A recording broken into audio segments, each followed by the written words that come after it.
চাচা আমাদের ভাড়াটা। তোমরা খাওয়া দাওয়া করে তারপরে যাবে? না চাচা, খাওয়া দাওয়া করবো না, আমাদের বাড়ি অনেক দূর, লেট হয়ে যাবে। কোথায় বাড়ি তোমাদের? সন্ন্যাসী ডাঙ্গা। সে তো অনেক দূর। হ্যাঁ আচ্ছা ঠিক আছে, আসি তাহলে, চ। চাচা চাচা, সালমাকে বাড়িতে কোথাও খুঁজে পাওয়া যাচ্ছে না, ও মনে হয় অন্য কোনো ছেলের সাথে পালিয়ে গেছে। কি বলছিস তুই? হ্যাঁ আমি ঠিকই বলছি। চ চ চ। যে বাপ এত কষ্ট করে মেয়ের বিয়ে দিছে, লাখ লাখ টাকার জিনিস কিনছে, আজ দেখ সেই মেয়ে বাপের মুখে চুনকালি মাখিতে চলে গেল। হ্যাঁ রে, এসব মেয়ে থাকার থেকে না থাকা অনেক ভালো। ঠিকই বলিস, চ।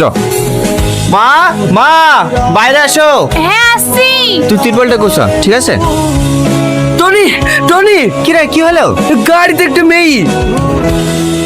কে তুমি? ও বুঝতে পেরেছি, তার মানে একটু আগে আমার যে বাড়িতে সামাল নামিতে আসলাম না, তুমি কি সেই বাড়ির মেয়ে?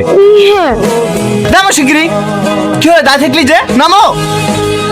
তোমার লজ্জা লাগে রে বিয়ের আসতে কইবে পালিয়ে আসতে? কি অসভ্য মেয়ে রে, এতক্ষণে মনে হয় বাপ মা খোঁজাখুঁজি শুরু করে দিয়েছে।